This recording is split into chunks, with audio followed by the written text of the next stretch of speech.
Are you running ads on Meta? Then if you do, this is exactly how you should strategize your Meta ads campaign.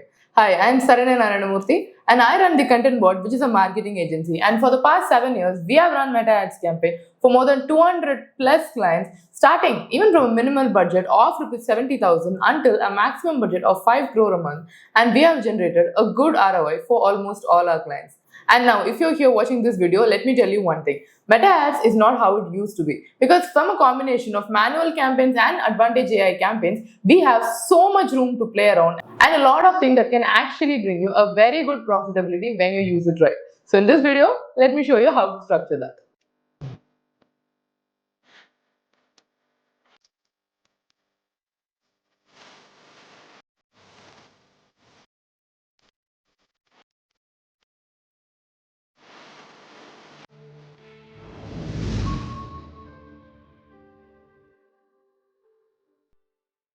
So firstly, what are the few elements that you should certainly check when you're setting up your Meta ads campaign? The first thing happens to be your ad creative.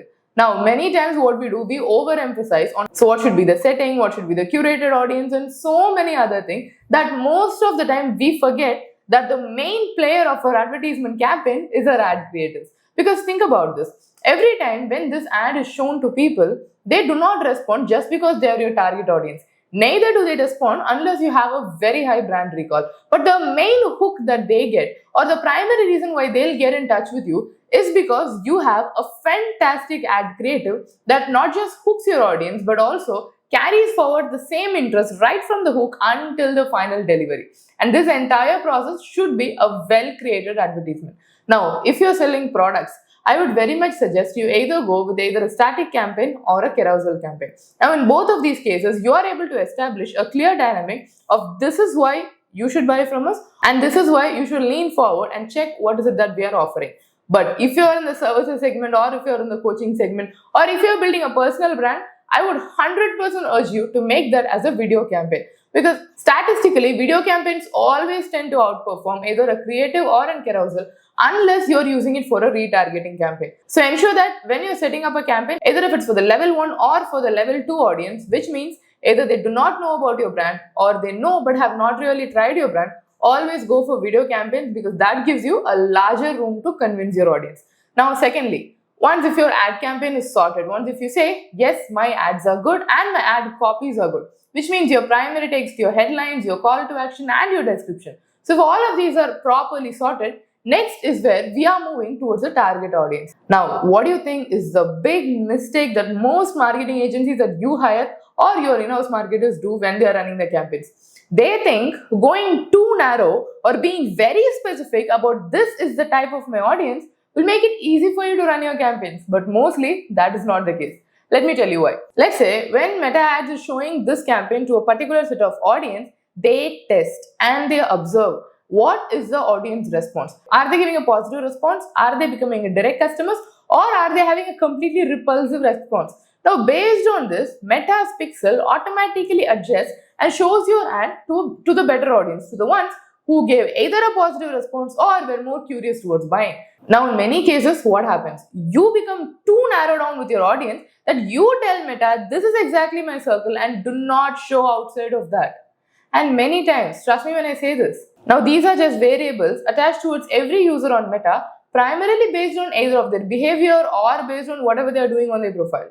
This is not just a static response. So, if you're going too narrow down on your detailed targeting, then that simply means you are eliminating most of the audience in vain. So, do not do that. So, instead, what I would suggest is once your ad creative is properly hooked up, in the second stage, when you're setting up your detailed targeting, when you're setting up your ad audience, be as broad as you can, but just add either 1 or 2 variables, in the maximum place 3 variables to ensure that this is the audience that's right for you.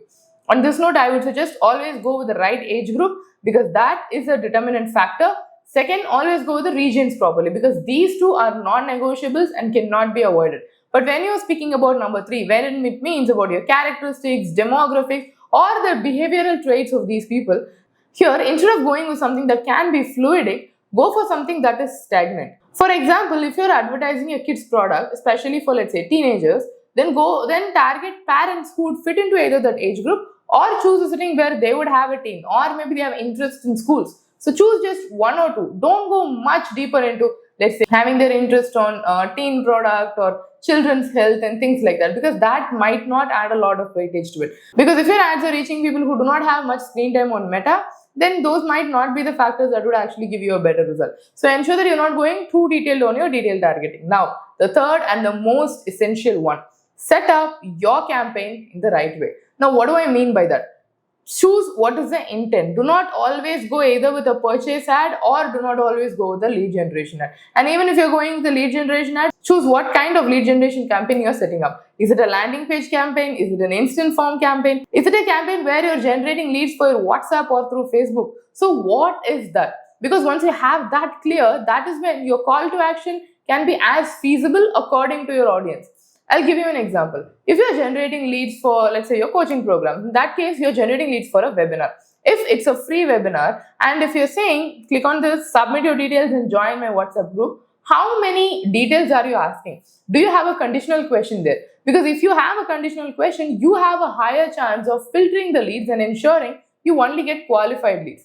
At the same time, if you have better prospects on your lead form, for example, things like, what do you do? What is your business? Why do you want to join the webinar? So when you ask questions like this, only the ones who are intentional fill up the details and then they come in. So here you're naturally adding a filtration process without having a filtration process, which instantly reduces your spam count. Many people do not do this. Instead, they either have a landing page or they say, in order for your prospects to come in easily, they eliminate all of these basic questions and they go on just to fill out your name, contact details and your email ID.